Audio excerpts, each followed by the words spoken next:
Hi everyone, welcome to Real Conversations where we cover a wide range of topics. Today's episode 2 and I'm your host T-Mac and my co-host Joe. Hi guys. Today our guest is Mark, who is a veteran gamer. We will discuss with him a gamer's perspective on the positive and negative aspects of the gaming industry and culture. He'll give us an inside view on what makes gaming so popular and how big business is cashing in on it. Welcome, Mark. I'm glad to be here. Hope we can get some nice discussions in. Yeah, we will. So give us a brief summary of your gaming history. So what got you into gaming? Well, let's see. I think it was like 95. My dad bought me my first console. It was a Super Nintendo. It came with the Super Mario World and Super Mario All-Star cartridge. And I think we had that for like ages, and then maybe in like 2000, 2001 got the PlayStation.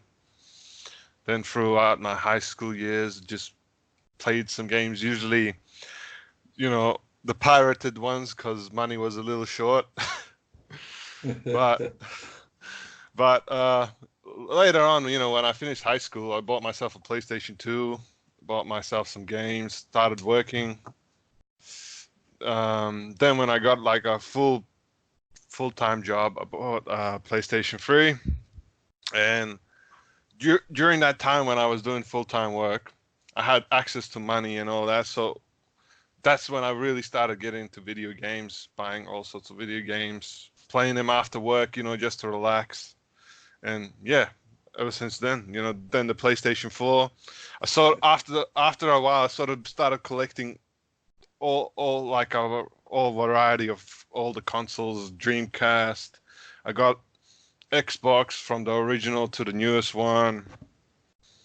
The Super Nintendo I already mentioned. The Nintendo 64. Wii U, Switch, all of that. I don't know. I think I'm starting to box myself into my room with all the things that I've collected so far, and various games, for each of the consoles I've collected as well. So nice. So for you, it's a bit of a passion collection, as well as just, I suppose, the fun of playing the video games.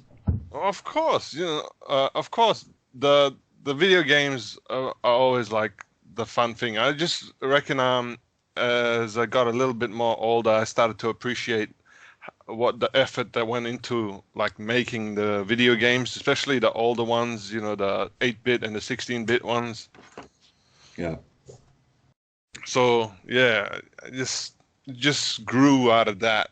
And whenever I see a game that seems interesting, I tend to go and buy it or look for it on eBay or something like that if I can't find it somewhere local. I was just going to mention this. So, I mean, Mark, you have been playing video games since '95, so that's wow. I mean, that's what, 25 years? Oh, well, yeah, 25 years. Or longer, yeah. Longer. I reckon my first exposure to a video game was actually going, I think maybe in '92 to a friend's house, and she had like a old Nintendo. And at that time, I didn't really know much, So I would ask her, could you get me to the swimming level? I think I was maybe like 6 years old at the time. Yeah. And she had the Super Mario Brothers cartridge. And I was interested in playing the swimming level because I saw her reach the swimming level. That's the level 2 of the original Super Mario Brothers. Yeah. I remember that one as well. I used to play that one too. Good times, man. Classic game. Yeah. So in terms of the gaming culture, what is the gaming culture like? What's your view of the gaming culture that's out there, the broad gaming culture? At the moment? Yeah. Well, I don't know. There's some good things and there's some bad things. I mean, the good things, I guess, a lot more people are open to it these days than they were back in the old days. Why weren't they open to it? Well, back in the day, it was like if you played games, if you were older, they would like look at you. You were like, why are you still playing with child things? You know, why aren't you getting on with your life and being like an adult or something like that? But as time developed, you know, it's become like part of pop culture, you know, popular culture, and everybody says now that they're playing video games. Whereas back in the day, if you said something like that, you know, they had like a stigma attached to it. Yeah, Right? I know Like, I know what you mean there, Mark. That actually brings me to one of the questions I was going to ask you, which, you know, there seems to be much more to gaming culture than just playing the games, obviously. So there are news networks, review channels, etc. What are your thoughts on that? I mean, what are your thoughts on the gaming culture in general and how it has changed over time? well, as with anything that's like makes like a huge explosion in popularity, you're gonna have people gravitate toward it and see if they can like make money off of it. Especially if people like, you know, they like video games, they're gonna, you know, follow their passion. So with you know how you got massive amounts of commentators on YouTube and the the so-called journalists Yeah. commenting on video games. It's, you know, some of them got into it because they're passionate about video games and they love talking about it, and you know, that's it. Other people, you know, they see that that's popular and they can profit from it, so they jump into it thinking, oh yeah, this is the it thing right now, so maybe I can make a few bucks talking about this. Yeah. For So there seem to be people. yeah, So there seem to be people that actually enjoy playing the games, and then there seem to be people that are involved with that because they see it as a, I suppose, business-oriented people that see it as a money-making opportunity. yeah, exactly right. That's the way I view it. I mean, in the space, you have people who are genuinely passionate about it, and because they're genuinely passionate about it, why not make that their profession? You know, Oh, it makes perfect sense. because like you know, there's also the rise of like esports. I mean, imagine that, like earning millions for playing a Fortnite like 15 years ago or 20 years ago. People would have just laughed at you if you told them I could become a millionaire from playing video games. Even though Yeah. it does take like a special person who dedicates their time to that to become someone who makes millions from that profession. Yeah. So it's a profession. Like it could be like any other, really. Yeah. You know, it takes Now, devotion, takes time, takes skill. and Mark, just on average, I mean, how long do your gaming sessions last? So, like, let's say, I don't know, per week, per day, just on average, so we have an idea how much time you would basically spend playing video games. Uh, well, lately I've been spending quite a bit actually. You know, I come home from work, I have something to eat, take a shower, you know, sit down, relax for a bit, then jump on maybe for 2-3 hours. That's lately, and on the Yeah. weekend maybe more. Before maybe like I don't know, a couple of months ago, there was like maybe 1 or 2 months I didn't really play games at all. I don't know. It just varies. Sometimes I get like the itch and I continuously play. Other times, you know, I could jump on maybe for a little bit or maybe not at all for like a month or two. It just really depends if there's a game, you know, that's got me interested at the time or not. Right. Yeah. Are there any detrimental impacts of like really consistently long gaming sessions? Like what, and if so, what are the impacts, if any? Well, I think the biggest impact is that all that time gets drained away, because sometimes you could be playing like a really interesting game and it's like, oh yeah, I'll play for an hour or two, and then all of a sudden you're gone 5 hours in, you've lost track of time, you've lost all that time. It can be on some of the games that like really draw you in. You could lose hours and hours, even though you like might set yourself a goal for, oh, I'll just play for an hour or something. Next minute, it's 4 or 5 o'clock in the morning, and you're like, where did the time go? I mean, Wow. Yeah. in general, I keep telling myself everything in moderation, but sometimes I do go overboard with that. And with games, it's very easily to go overboard and spend like massive amounts of time playing. Sometimes you have to like remind yourself that you do enjoy it, but you shouldn't make that become everything in your life, you know, because you've got other responsibilities, especially if you work or have family and things like that. Yeah, I What makes it? agree with that. I mean, is it just the time that's the issue with the games? Because I can see it, you know, not having the time to do other things or being, you know, wanting to play more games. Do you think that maybe relationships can suffer, or maybe, you know, you'd see your friends less, or I don't know, do they play the games with you? Like, how does it affect your personal life? Well, yeah, like that. I mean, if it takes like a massive chunk out of your time, it will definitely affect like your personal relationships and all that with other people. But you gotta moderate it yourself. You know, you can't. Ultimately, you're responsible for how much time you spend doing something. But You know. as an adult, you are. But let's say, you know, a kid 6 years old gets the new Well, PlayStation 4, right? It's a bit well, harder well, to. yeah, you're right. Sorry to cut you off. You're right. No, no, it's okay.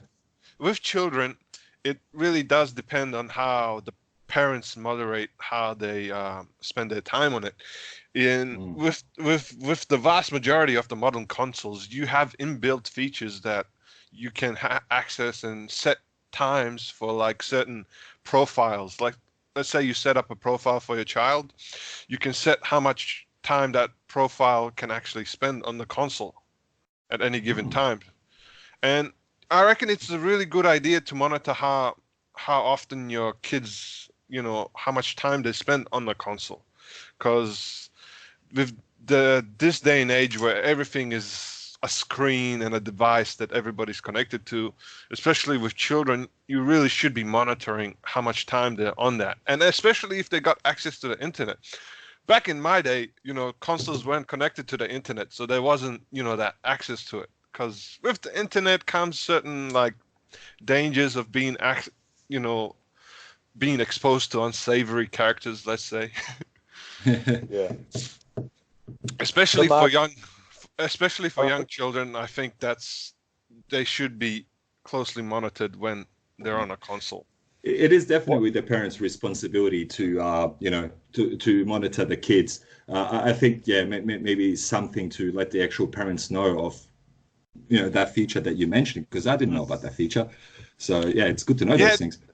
that's the thing, you know. Not a lot of parents actually know that the like Sony and I don't know about Xbox, but I know Sony has parental locks on their systems, and I think the Switch does as well. I'm not sure about the Xbox though.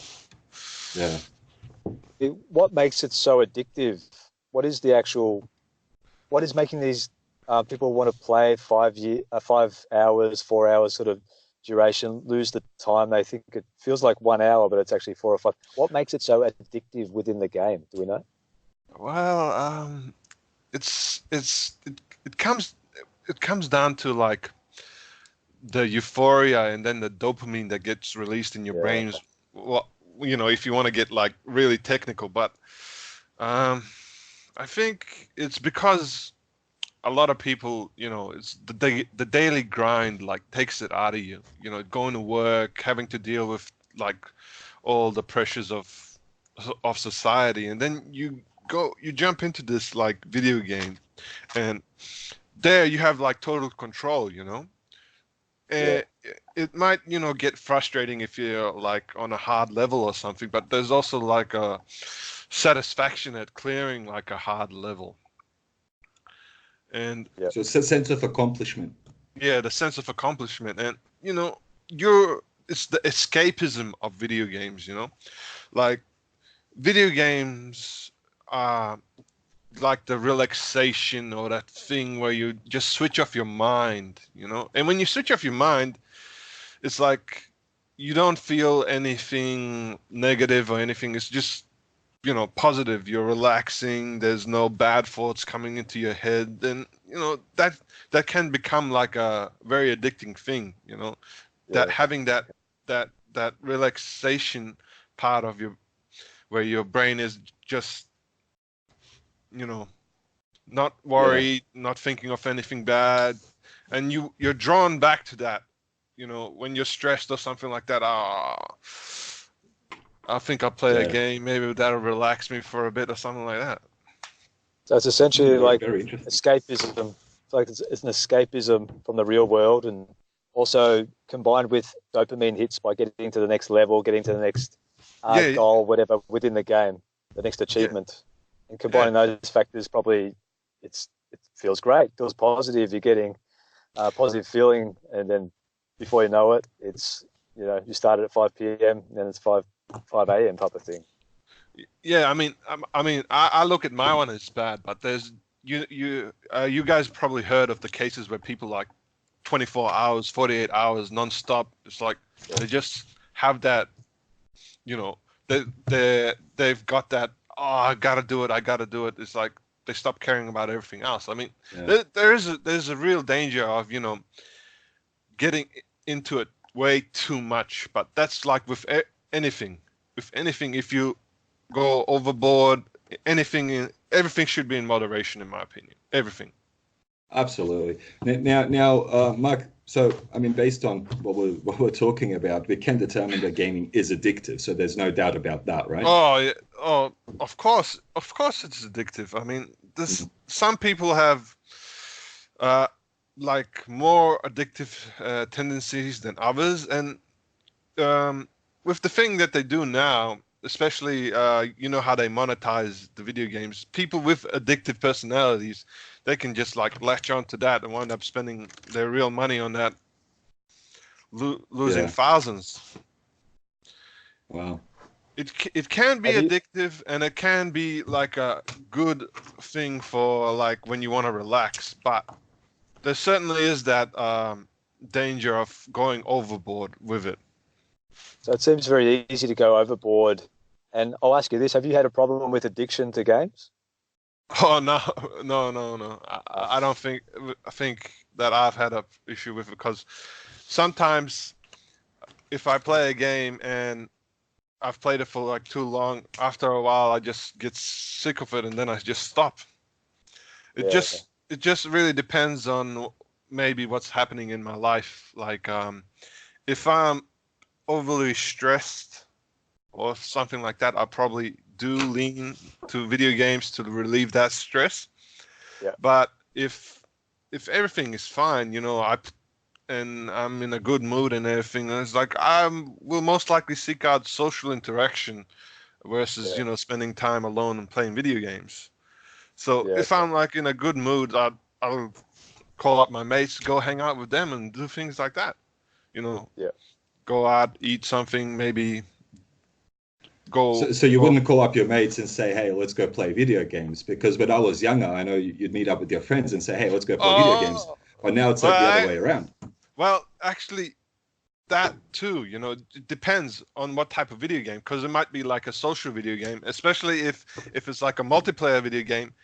We have done that. I mean, some of the friendships that I've made over the years have been in the early days because you don't have too much money. There's like a multiplayer video game, and you go to a friend's house, and your friendship developed as you guys were sitting next to each other, going at it in some sort of, especially Halo 2 on the Xbox. Back in the day. Okay. I think I can relate a little bit to that as well. In terms of, like, it's pretty common, it's more of a male-dominated pastime activity with gaming. Are there any, have you had much experience with female gamers? And like, is it 90% male? Is it 20% female? What are your thoughts on that? That's an excellent question. I mean, back in the day, let's say, I think I was like maybe the 11th grade in secondary college or something like that.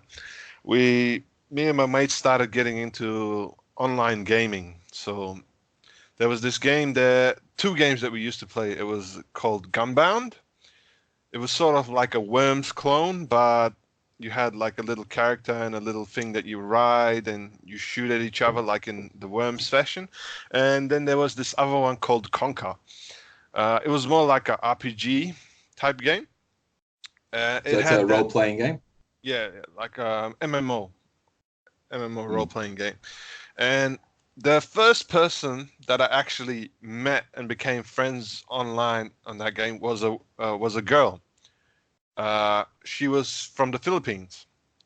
So I'm. It's not that there's no girls that play games. It's just at that time that was the first person I met online, and we became friends.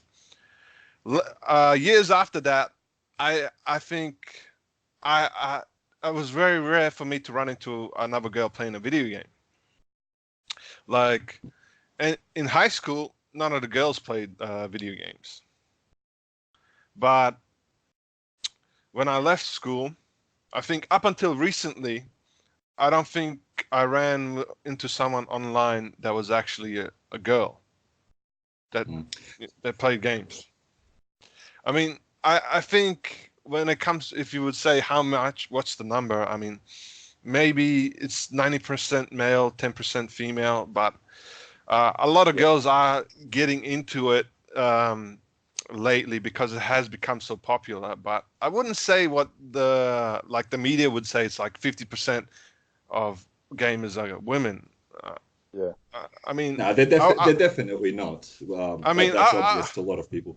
you would run into more people online if it were that case. But from what I've seen, is what I've run into is majority is male. But Yeah. you see, Mark, there are different kinds of games. So I mean, you are being a male Yeah, yourself. yeah, You generally play, yeah. games like that. Well, you're right. You're right. Uh, in my experience, that's how it was. It's maybe like two girls that I've met throughout my years of gaming online that actually, play games. Whereas you're right, there are other video games that people play that might not actually bring them exposure to others online. Right. So, Now, I know personally there was a big craze with, the Facebook games and stuff, Farmville mhm. and whatnot. And I know that that was very, well, probably more geared towards the female audience than the males, because I knew a lot of females playing those games, not many males playing them. Now, do you consider that as gaming as well, or is that something different? I don't know. What are your thoughts on that? Well, uh, that depends. If like games like that, um, where you like have like these, you build things and you have to take care of it, like the freemium games. That's what they are essentially, because they sort of require some sort of monetization. Even they're free for you to play, but they have like things locked off behind timers and oh, you can only do this now, and then you have to wait a certain amount of time before you can proceed with it. Um, it's like they're games, Or but pay they're real money, right?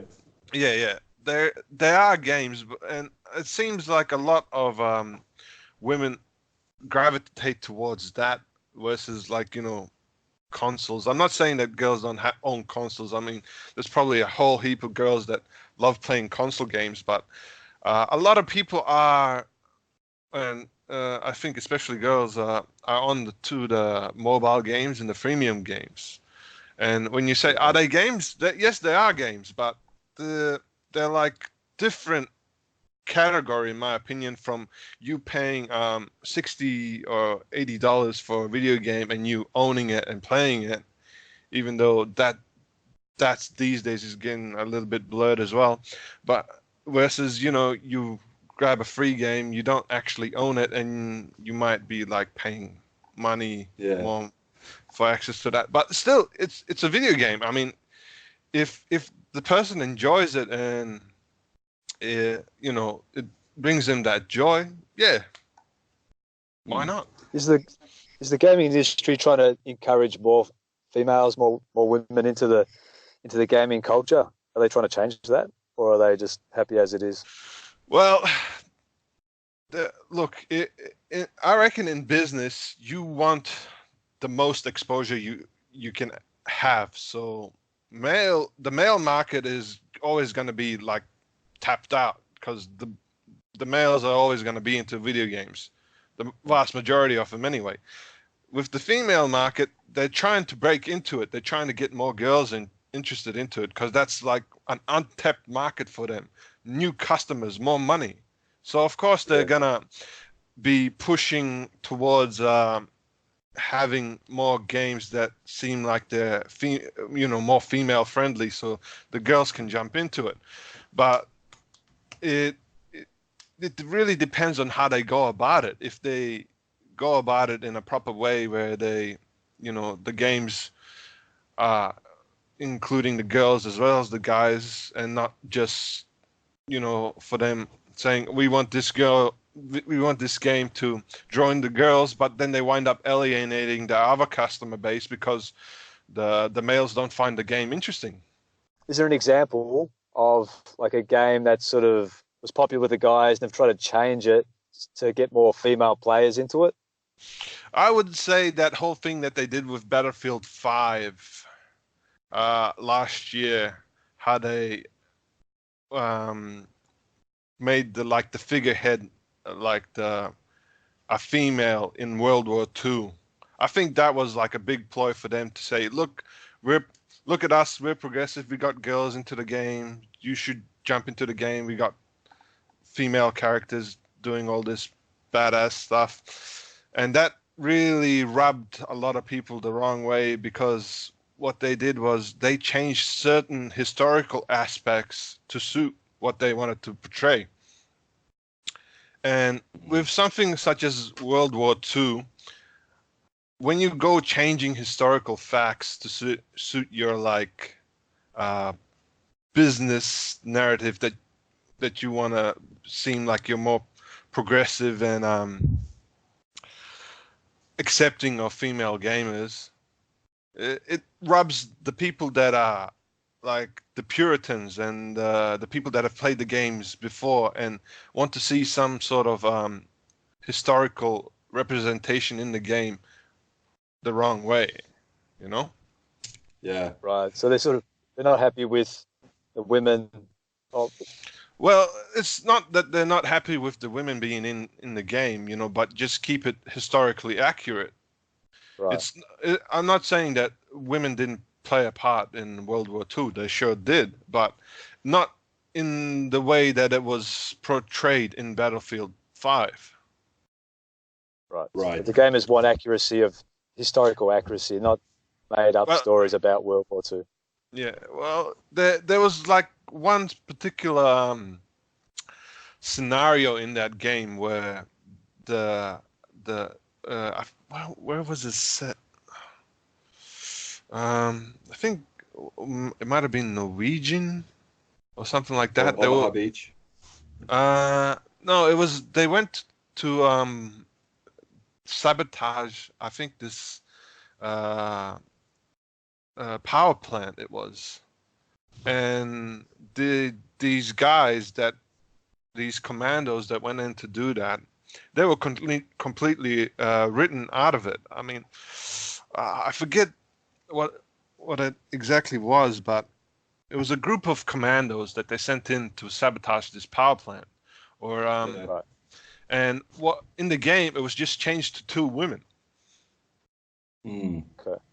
Interesting. So, yeah. It's like now, do people know playing these games though? I mean, I understand stuff's changed from history and whatnot, but do people playing the games know that this is just like for fun, or are they made to think that this is actually what has happened back then, and we're following a 100% retelling of history? Well, here's the thing. I think with some people who play video games, they might actually think that that's historical fact. I mean, I certainly don't think what's portrayed in video games is historical fact, but there are some people who gather information from video games and think that's what actually happened. Yeah. I mean, unfortunately, that's how it is, Some people might play a video game, and if it's set in some sort of historical narrative, they might actually think that's how things were back in those times without actually knowing that this is just how do you say it, fantasy set. It's set in something that happened back in the day, but the story is fictitious, Yeah, artistic interpretation, as they say. Yes, that's the word I was trying to come on. Artistic interpretation, basically, of it. I mean, and yeah, some people might actually think that that's what really happened, even though it didn't. I mean, Yeah. So, Mark, why do they think that? Why do they think that? Why would they go to it? Why would they think a computer game or just a game is going to be an accurate historical rendition of what happened? Well, it's just like with everything on the internet. The internet is like a vast source of information, but it also has a lot of misinformation. I mean, majority of the stuff you'll see on your social media feeds is blatant forgeries. It's just lies, and people, normal average people just scrolling through it, they'll think of it as fact. I mean, there's so much put out there where it's just for entertainment value without actually any facts, and a lot of people buy into that thing that's being displayed to them without actually knowing whether it's truth or a lie. And do you think it's because the people lack critical thinking, or do you think maybe they, I don't know, maybe gaming affects it, so maybe they kind of replace that with it? I don't know. Like, what are your thoughts? I think that really depends on the person. I mean, I personally always approach everything with a bit of, how would I say? How do you say that? Skepticism. Yeah, that's the word, skepticism. I approach basically a lot of things with skepticism until I can actually do some research and find out the information on it and see if it's real or if it's just something that they've put out there for clicks, to make money. Because you never know these days. Yeah. I mean, and I think the lines are getting blurred more and more as well. Yeah, of course they are. These days, they can put out something that seems like it's a fact when it's blatantly a lie. It never happened. It's just there so they could profiteer from it. And I mean, the fake news narratives. The fake news narratives and like anything so they can profiteer from it. And we've gone a little bit off topic with that. With going back to that scenario in Battlefield 5, some people will buy into it, other people won't, and that's how it is. I mean, as in turn with girls in video games, I mean, I reckon the best option in video games is allowing for you to make your own character. Yeah. So you can pick whatever person you want to be in that video game. I think that's so with that, I mean, how do you, because these days it's very hard to determine, making a character with the different, genres and different, identities and whatnot. So where does it stop? I mean, how far do you go and, give people freedom to create something? Because I don't know, me personally, I'm not too sure what else is out there at the moment. Well, with that, I mean, that's like a whole entire other freaking ball game, isn't it? With what people's echo chambers on the internet have created and forced into society, because all of that began with these multiple genders and all of that began with people who are very lost in terms of life, going on internet and finding other people that are very lost, and them sort of creating their own society and this little room where they all went and say, oh, what about this? What if we did this? What if we did that? And they just built this entire thing where, in my opinion, people with very personal issues are trying to gain acceptance in society, but they're pushing it onto everybody else who, just wants to live their life. I mean, they're changing everything around them to suit them, but do you see anybody else trying to change everything around them to suit them? Is that happening a lot with, like, pushing agendas? Are you saying gaming companies are pushing agendas into games to sort of change people's perspectives? Well, of course they are, because a lot of these people think they're like champions of society. They, especially in video games and video game journalism, a lot of them think that they are the saviors, and they need to be out there changing people's minds through video games and all that, to accept all these people. The thing is, it's not that people are, need to accept them. That first of all, those people need to accept themselves as who they are, and not be forcing other people to accept them. Because as an individual, you have no responsibility in accepting someone. You don't. You walk through society and all that. You don't have to interact with anybody. You don't have to accept anybody into your life. It's just the way it is. I mean, it may sound selfish. You choose who you have in your life. Absolutely.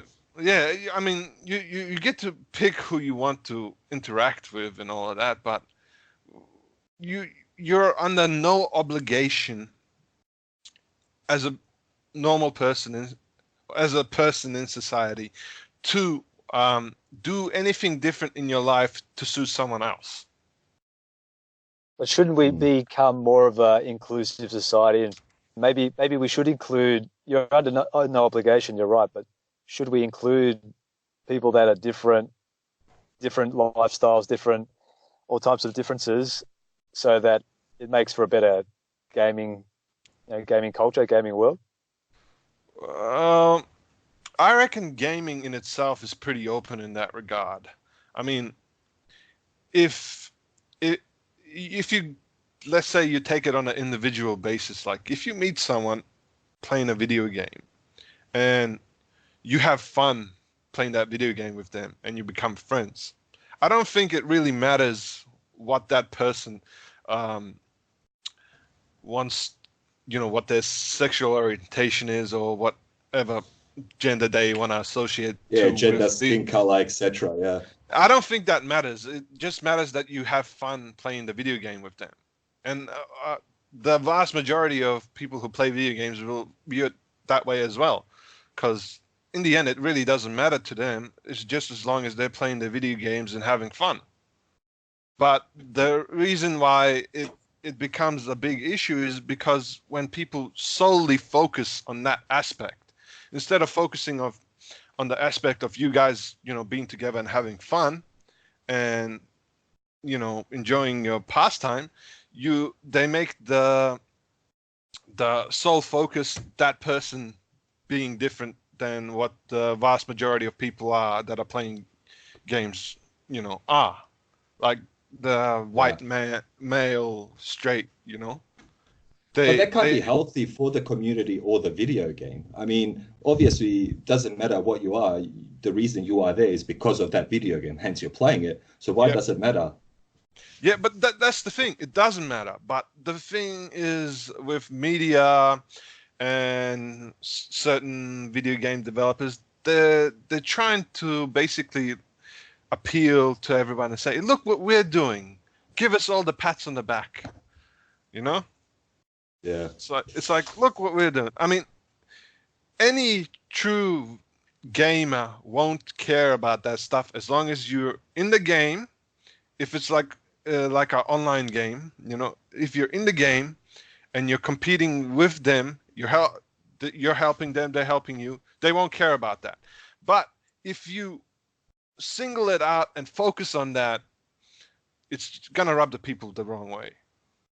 So you're saying basically that it's all about the game. We're not worried about where you're from, what you do in your own personal life. It's just about the game. Stop making it about personal preferences and racial identities and so. Okay. Exactly right. And I think the vast majority of gamers, will agree with that statement.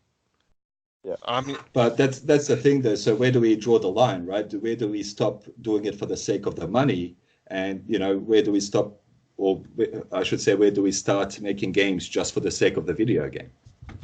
Well, that's a whole nother issue with video game companies. There's a lot of video game companies that started out small and have become big, way too big now, and they think EA, Ubisoft, Bethesda, Activision, all of them, all of them at the start, they made games. They actually put effort into making something entertaining, So they grew their fan base by releasing games that people wanted to play, back in the day, it was like, oh, did you see EA release this game? Oh, it's going to be awesome. It's going to be sick. Now it's like EA released a game. I don't know. I mean, it's just, they've become, it's like that old saying is like, you either die a hero or live long enough to become the villain. And majority of the video game companies have become the villain. Because well, why do you think that is, though? It's basically the flawed system in every company that exists on Earth, that they think they can have infinite growth. In the pursuit of infinite growth and infinite profits, they basically, what made them great at the start, they throw that to the sidelines in order to get a quick cash grab so that the next financial quarter looks better than the last. But should a It lot of has these to companies get to that somehow, though. I mean, how does it get to that, if you get my question? So, I mean, I know in some other companies, let's say the CEO changes or certain, key figures leave or whatever, and then all of a sudden it changes, how the company operates. Now, is it the same thing within the gaming industry? Do you think it's related to specific people, or is there more to it? Well, any company, that's their business model, is to make money. Any company at all. Now, when you start off as a small company, you need to build yourself up, You need to build yourself up. So you need to make a product that people want. Once you made a product that people want, you make more products that people want. And then you've built yourself up. And once you've built yourself up as like a big company, as EA is, you think that you start having these, in my opinion, delusions of grandeur that you can never fail, that you can always profit of what you bring out. And then they become lax.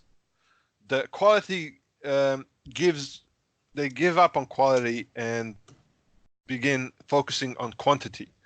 And they start churning out more games with less development time, with less like quality or gameplay ability in them. And some people who are fans, hardcore fans, will still jump into it. Other people will start giving up on it, and after a while you get a backlash. The unique thing about the gaming industry and people that play games is how much actual contact we have with the people that make the games, because there's a lot of feedback given back in video games versus I reckon other industries like movies and all that. You're not gonna get as much feedback put in. Like, it's like, oh, what do you want to see in the next movie? I don't think they're gonna go off. But then how do they still seem to be getting it so wrong, though, based on their majority of their audience? All I'm seeing lately is just people complaining about video game companies. Well, that's the thing, It's up to them whether they listen to a certain regard. Listen to what the people want, because what the people want and what can actually be made into a video game is two different things. Because even they have limitations about what they can actually put into a video game, but they can work within those limitations to actually make a fun and engaging and playable video game. The thing is, do they want to do that, or do they want to make a game where they butcher it in order to release DLCs and season passes and all sorts of other monetization practices? Well, I've actually got a question for you regarding that one. Did you have an example for us of a company that is actually currently doing well, that is also very big and established, based on the feedback from people that play their games or gamers in general? Like, is there any example of companies that are doing actually well now that are established? Well, I have to say the only company that it's having its constant praise sung by video gamers is CD Projekt Red. I mean, Can you give us some examples of games that they made?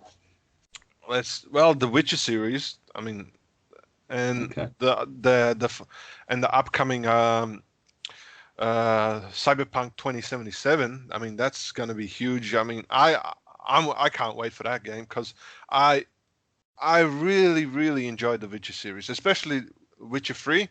I mean, Yeah. I spent probably a good maybe 200 hours just playing that game. Wow. I mean, it was such a wonderful experience in that game. I mean, And that was just a single player game. There was yeah, no online or anything, was there? yeah, it was just a single player game. I mean, the amount of things you could do in that game, and I love stories. I mean, it's in video games. I love like really well done stories in single player. That's why I prefer single player games. I like going through a story in a video game.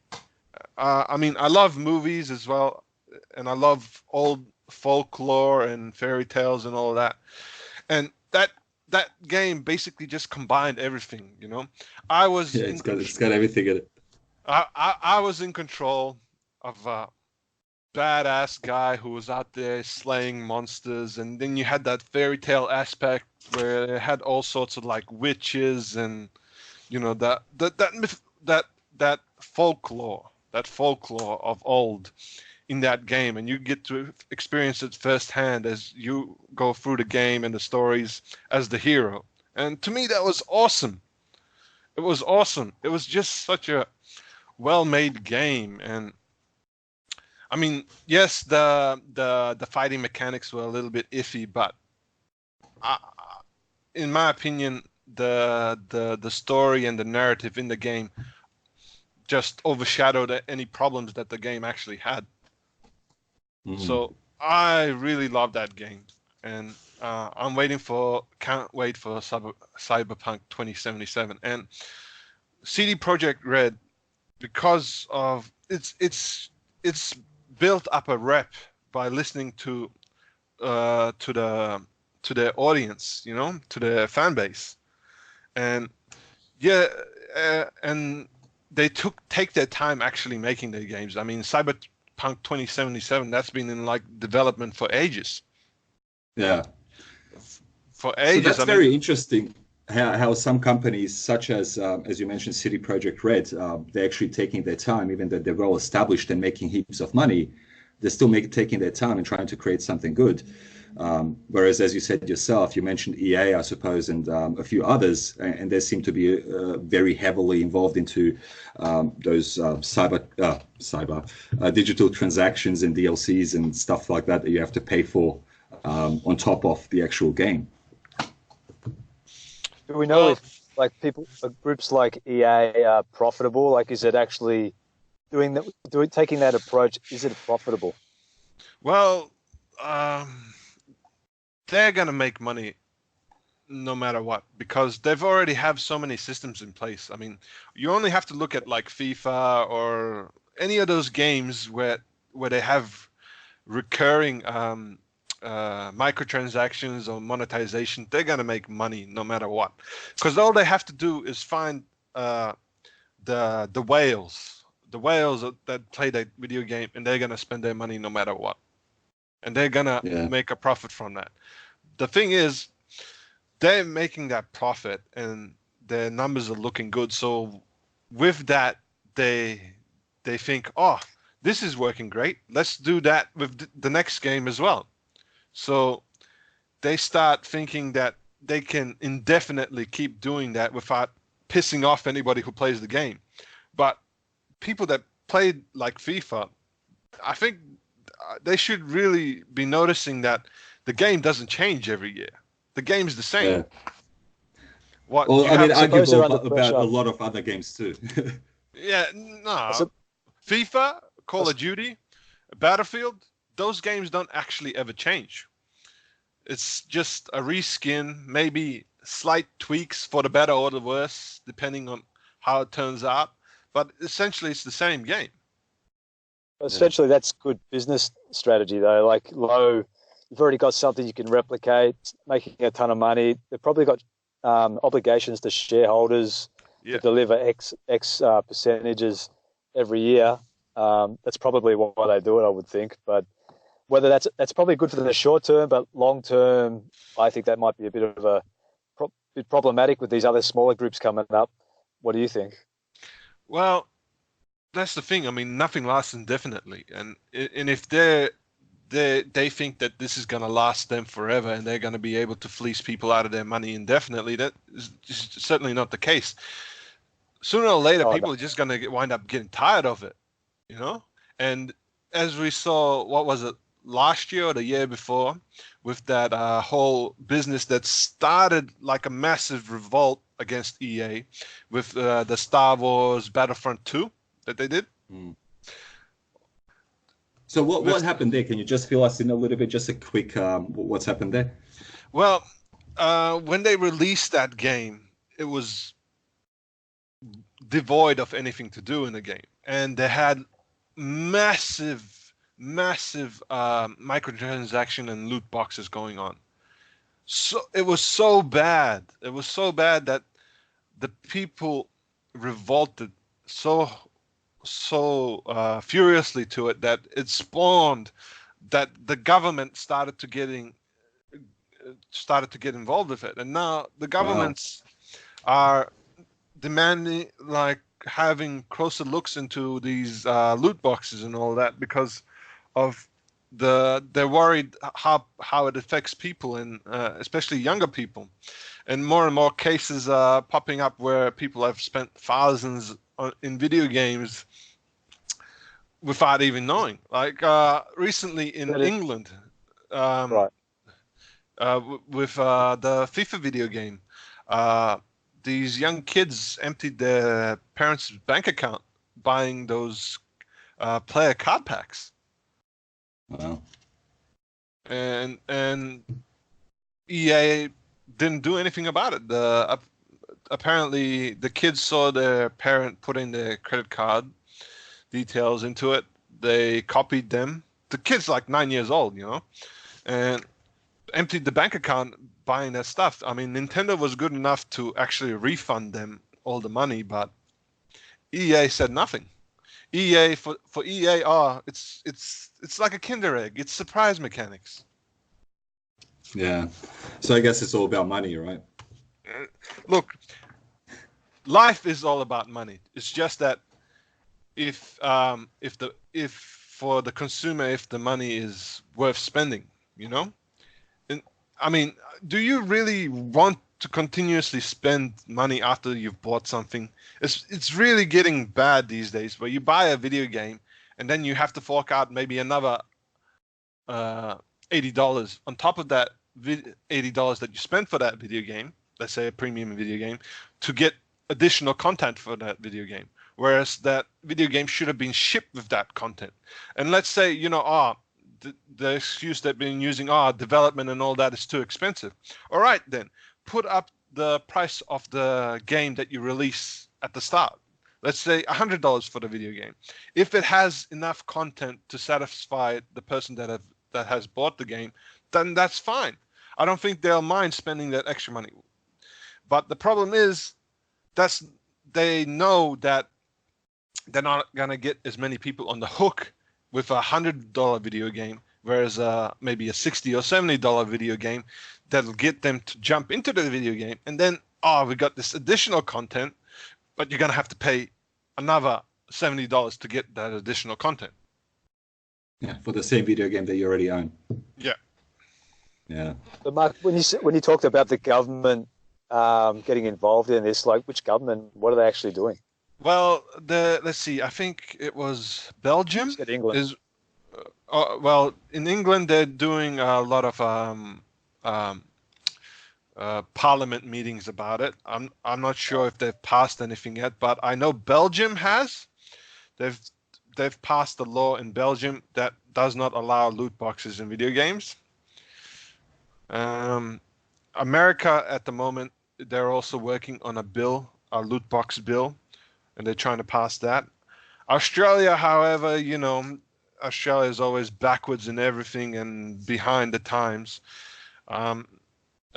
They haven't really done anything. They think that it hasn't violated any gambling laws that are present in Australia. And that's one of the things. It's like they try to find out if it violates any gambling laws, as in term, is it akin to gambling or not in the aspect of under the law, under what the gambling laws are in like that certain country. Do the microtransactions and the loot boxes fall under that law? In most countries, the laws, it doesn't fall under it because they all have certain clauses in it where it says it has to have like an exchange of money. If you're putting in the money, are you getting any money back? And if you're not getting any money back, they don't consider it as gambling. So when you're getting digital currency back or digital items back, it's not gambling because you're not getting money. Yeah, that's one of the views that's keeping it from actually being classified under a sort of type of gambling, because it's interesting how technical that is, because at the end of the day, that item that you get, you can still sell for money, right? So technically it's worth something. Yeah, well, you can in certain games, in other games you can't. Like I think what is it? CS Global Offensive. But I mean, you can always sell your account. I mean, I know it might not be legal, but people do it. You sell your account on whatever online, yeah. But you see, I don't think they take those things into consideration. They should, but they don't. I suppose it's what you said with the government. They're not really in the detail of this. Government people are generally, let's call it middle-aged or older. They're not probably in the gaming culture in deep, so they're going to have a delay in acting on such problems, I guess. Yeah. But here's the thing. Do we really want the government to start stepping in and regulating video games? I mean, if let's say they do step in and there's a massive change in the way that these microtransactions and loot boxes are done, what's to stop the government from imposing other type of things like censorship in what can be actually put into the video games by their choosing? You know, it's like a slippery slope, and the fault is at the big companies, because the ESRB is actually run by EA and all of that, and Activision and all that. The people that work for EA and Activision actually run the ESRB, the standards board for ratings in video games. Yeah, so you run your own ratings basically. They are supposed to be self-regulating, but they don't want to, because they don't want to lose that money. Yeah, and then it forces the government to step in. And I don't think the gamers want the government in there, but it looks like that's the necessity, that's the push with the loot boxes, you know. So my question to you, Mark, just in regards of the government stepping in. Okay, so they do step in and they do make laws in this country. Okay, this is illegal. What's there to make the video game developers just basically get a lawyer and say, hey, where's the loophole in this law? Okay, we'll do it this way. Well, they might. I mean, loot boxes in itself is a loophole, isn't it? Well, there you go. It's a loophole. I mean, it's essentially like a slot machine. You put money in, you'll get some random item. If they actually, you know, some of them actually released the statistics for what's the drop rate, and there's something like ridiculous for the actual item that the people want, like something like less than 0.01%. So just I guess it takes more time to get that, or how does it actually relate to the gamers that play the game? Well, 0.01% of a chance of actually unlocking like some sort of like major benefit to yourself, or is ridiculous. I'm talking about these the FIFA loot boxes with the player cards. Like, let's say you want like a Messi or something like that, and it's the chance of you getting that card is 0.01%. But does it cost you to actually try to get those cards? Do you pay money to open those boxes? Yes. Oh, okay, I see what you mean. Right. And knowing, I mean, is that information out there, though, what the percentages are, and people still go for it? Well, yes, they do. And Some people aren't. Well, some people who play video games, they're not really concerned about what happens, like the political landscape of video games, so to say. They're not really concerned about what happens around the video games. They're just happy to buy the video game, put it in their console, and play. I mean, like, let's say you and I, we're aware of what happens in the landscape to a certain extent, with what's happening in the background and with the loot boxes and the government getting involved and all that. Most regular people who play video games probably aren't. They're not gonna go too in depth. They're gonna buy the game, they're gonna stick it in their console, and they're gonna play it. So maybe there should be a bit more awareness out there for people before they get into that kind of stuff, instead of kind of trying to fix it once they're already in it. Well, that's the thing, you know. So far, what I think is what they've done is put a teeny little blurb on the cover on a video game that says has microtransactions or some sort of wording where it says that you will actually have to spend real money in order to get certain things in the game. But I reckon they should have a bigger portion of the video game case or cover displaying that this game has microtransactions, and then they should actually post the odds for the loot boxes on what they should get, what's the chances that they might get a good item or a bad item, and so on. But they don't do that. That's a good idea. They should enforce that.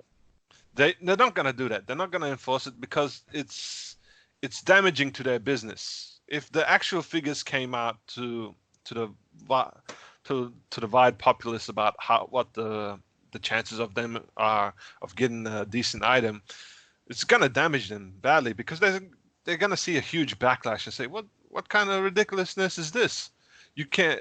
There's chances that you might never ever get that item, no matter how much money you spend. Yeah. So what's the way forward? Yeah. Well, that's what I think maybe that loot box bill that they're trying to introduce in America might address. You know, but I haven't heard anything about it lately. But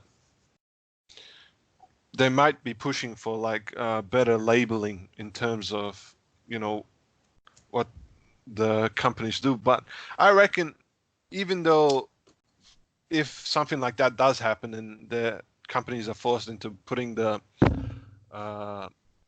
labels and disclosing what the drop rates are, they're just going to find a different way of monetizing it. Because EA already has shown that its hand in what it might be trying to do for the future. Like with what they did with Anthem. I assume all of you guys have heard of Anthem and its disaster that it is. I have personally. I'm not too sure about you, T-Mac. Maybe just give us a quick overview of that scenario. Well, Anthem was released at the start of the year, and it was devoid of any content, and it came with a lot of problems. Loading was horrible, disconnection glitches, all sorts of bad stuff, power scaling that was horrible, like loot drop rates that were ridiculously crap. And yeah, the game has no actual story to it. The story was just slapped together. The development of the game took 7 years, but they only actually, I think, spent 16 months making the game. So the final product that they released only took in like something like 16 months, I think it was. And then they released it. It wasn't ready. They didn't have the concept that they originally had fell through because of a name change, and the concept that they had later, the video that they showed at E3 was just that, a video. There was nothing made at E3 when they first announced the game. And so they were kind of faking it, pretending they had a game. Yep. They were faking it. They were pretending they had a game, and development started after that drop of that trailer. That's when development started in the game. That's when they actually started making things for it. And now it's basically just keeps getting worse. It's been 6 months. The game is for sale for like $15 at the local store because nobody wants to buy it. It's dead. What they did with that game when they released it was they had multiple tiers of releases, multiple tiers. They had like a deluxe tier, like a semi-deluxe tier, like an Origin Plus tier, and they had like a standard edition. And it was like a staggered release. The standard release came out, I think it was like February 14th or something like that, February 20th. I might be wrong about that, but the other editions that they had were released before. They released them like a week before, a couple of days before, things like that. They made people pay for the PC version. They made them play for Origin Plus or whatever it is, like PSN, like PlayStation Plus or whatever. They had like a specific Origin one where you paid money and you gained access to the game earlier. Right. And I have seen them mention that they're gonna in the future do more soft launches. So what do they consider a soft launch? A game that's unfinished. They're gonna give you a product that's unfinished. They're gonna take your money, and they're gonna maybe stick around 6 months, a year, and try to build the game into something. And if the game isn't built into anything, they're just gonna abandon it and move on. So that seems like the situation is actually getting worse. Yeah, well, yeah. EA is gonna constantly make things worse. They're not gonna make things better. Not until they suffer a massive blow, in my opinion. None of these companies will learn unless they suffer a massive blow. I mean, companies themselves, Mark, I mean, they will not learn. And the way I see it, I don't think they care as long as they're making money. I mean, just like any other, soulless corporation. But what can we do? So, or I should say, the gaming community. Is there anything you can suggest to improve the situation, or anything beneficial? Don't buy the games. I mean, that's the only thing you can do to show them. Don't show any interest in their product. Yeah. I mean, I haven't bought any EA games probably in the last 2 years. I just had enough. And what do you think about any other ways? I mean, I understand not buying the games, but there's still people buying them, right? Like you mentioned FIFA. And I mean, I think that has a really big fan base, regardless if the game is terrible, people are going to buy it every year, right? So is there any I don't know, communities or going to the developers directly on their websites, Facebook leaving feedback? I don't know. In my opinion, that does nothing. Well, they with feedback and all of that, they say, "Oh yes, we're listening," and then they do whatever they want in the end anyway because they want to make that money. Yeah. So they'll pretend like they hear your cries and your screams for change, and they say yes, yes, yes, and then they do whatever they want in the end anyway. I mean, maybe there's like a very small possibility that they might actually make some change, but I wouldn't hold my breath. I mean, unless it's going to make financial impact, it's not really going to be. It's not going to change their behavior. If they're still making the profits, they're not really going to change it. They'll be seen to be hearing it, but otherwise, I don't think they'll change. Yeah, that's why I say in order for any sort of change, you just got to flat out not buy any of their products. They'll see it in their bottom line. The only way that big corporations change what they do is when it affects how much money that they're earning. How likely is that, though? Like, how likely is people not going to buy the game because of a certain position? Well, they have felt some sort of pain, but not enough. So I don't know. It really depends on the individual. And I mean, casual gamers, they're not going to really care. They're just going to jump into it, play a bit, jump off. I mean, gamers that are more than casual, they might actually, boycott our entire studio if things don't change. But they might be in Well, the that actually minority. brings up something interesting because gamers do have the ability to boycott studios these days. I mean, Yeah. as you said, people with the same same interest, they meet up online and just start going for it, playing the games or trashing a gaming company. Yep, but those people might be in the minority. I mean, there's like what 7.5 billion people in the world. How many people of them play video games, and how many of them play it casually and don't really care any of the politics around it? Yeah. It just really depends. I mean, the hardcore people, they do care, and they will, voice their opinions. They're the ones that are on the blogs. They're the ones that are on Reddit. They're the ones that are like sharing their opinions with the developers. Are they the ones like what? They're not the majority though, or are they? I don't think they're the majority, because for every person that's actually out there, advocating for change in the video game industry or something like that, there's probably thousands that are just happy to play the video game and get on with their lives. Video games might not be all everything to those people. Video games might just be a casual pastime for them, and those are the people that probably are the ones that aren't gonna care about what's said online. They're just gonna go buy the game. They're gonna have the fun, and that's it. Whereas people who actually are like truly passionate about that really care what happens to the next release, well, we might not be in a large number as much as we would like to think, because if we were, I reckon we would probably see more changes happening in the industry and with the companies, but it's simply not there. Yeah.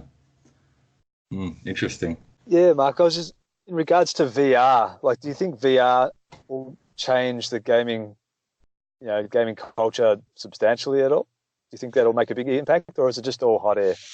I reckon that's still maybe like 10, 15 years away from being properly like viable. I mean, they still have a lot of work to do in it. I mean, I mean, it shows promise, in my opinion.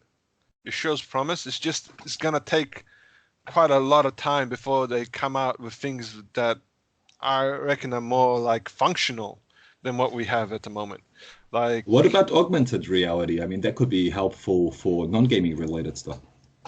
Well, with augmented reality, even that, I reckon they have still a lot of work on to it, but all of that is very promising, I think. I mean, imagine, coming to like sometime in the future where you put these, like, maybe not as heavy or as bulky as what they have now, glasses on your face, and you're transported to a different world where your actions with your body actually do something in there, like you're fighting off waves of monsters or something, and you're actually moving to do that. I mean,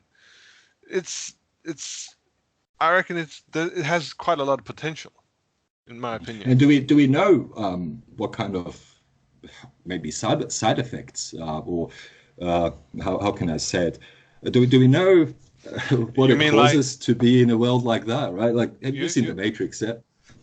Are you thinking like what are the negative aspects of just virtual reality or something? Not necessarily negative. I'm just kind of thinking: have we tested what it actually does to a person? How has it been tested, etc.? And that I have no idea, man.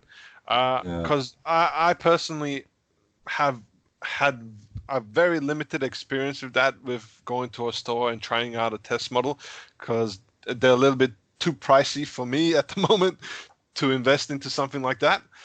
So I don't know. I mean, there could be like a positive thing to come out of it. I mean, if they make games in which you're moving your body, I mean, that's better than just sitting on the couch. You're getting some exercise. Yeah.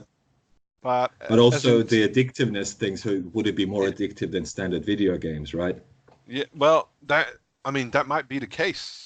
That might be the case, because if you're being drawn into a whole nother world just by putting on your glasses, I mean, that's like the the most escape you can actually get, changing your Full immersion. reality into something else.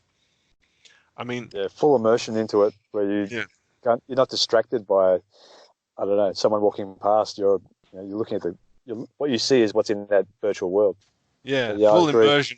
full Yeah, immersion. That's correct. It's VR is gonna be as immersive as it gets, unless somehow they are able to create that holodeck from Star Trek. Yeah. Well, look, I don't know. The way I see the VR, maybe personally, I mean, I could be completely wrong because I've been kind of looking into those areas myself, but Mm. I don't think it will be glasses at all. I think it'll be a bit more directly wired to the brain, and that way, like it affects you on a different level than just putting on a headset and taking it off. Well, if it comes to that, I don't think I'd be willing to invest with anything being surgically inputted into me. I think that's once you get to that part, yeah, I think you're starting to move into a whole another level of what could possibly go wrong with putting electronics inside yourself. I mean, Well, I think also, I mean, I don't know how familiar you are with Tesla's developments, but he's creating a neural interface for, I'm not too sure, internet or phone or whatever it is. So basically, you don't have to type anything, you just think it and it automatically just goes to it.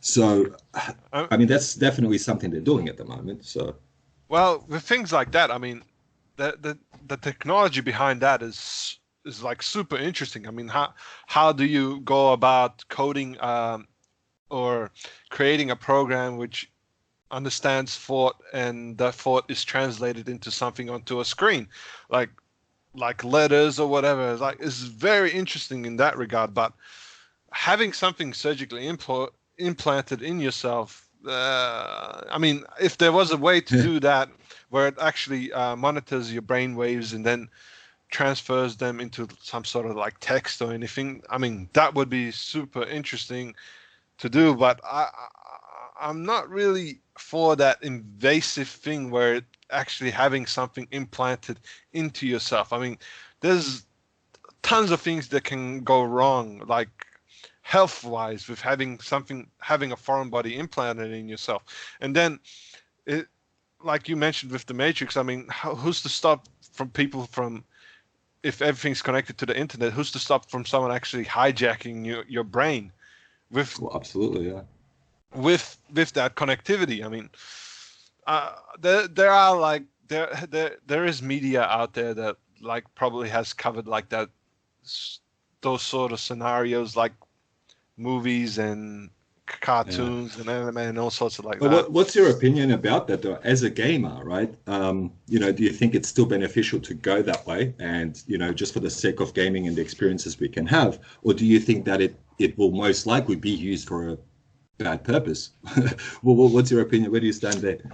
Well, if it's if I don't actually have to have anything implanted into myself, I'm fine with it. But if it comes to that bit, to that part where you have to actually have something implanted in yourself, I mean, I'm gonna have to like weigh out like a whole lot of things. Like there's gonna be a lot of health issues. Like you really shouldn't have anything foreign in your body. I mean, that's my opinion. I agree, but I suppose my question is the whole technology actually beneficial, or I should say detrimental Well, for society?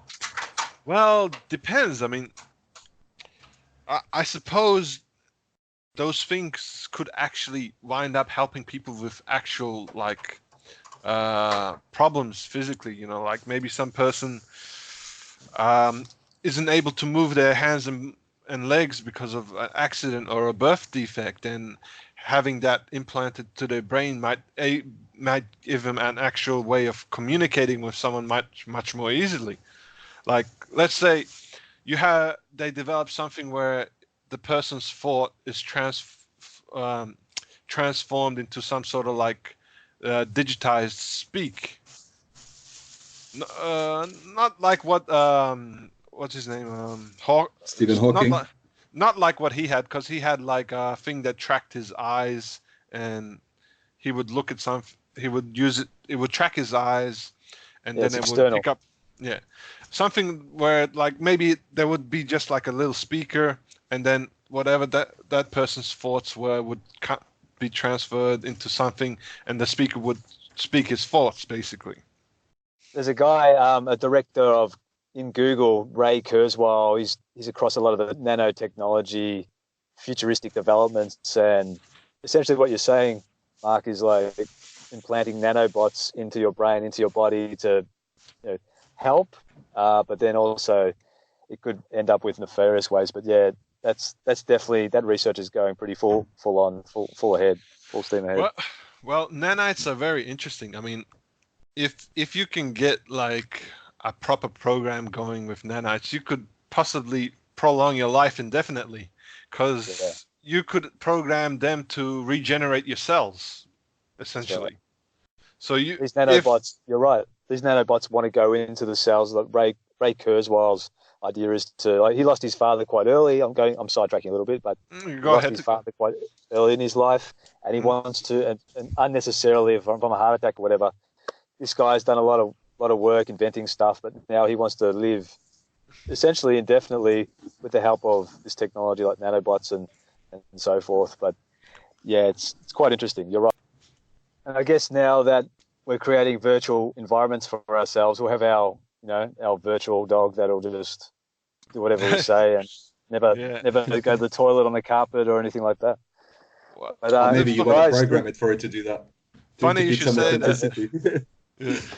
Funny you should say that. I mean, I watched like a cartoon where it was like their world essentially you would wear glasses, like normal looking glasses, and it would display like a virtual reality, and the whole world was basically like that.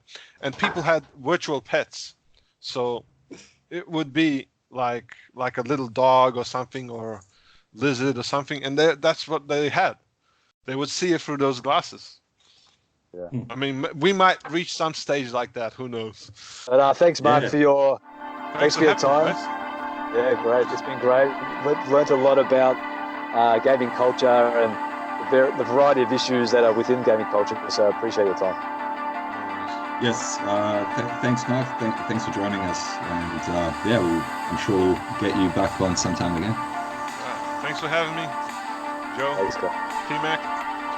Thanks, guys. It's been awesome.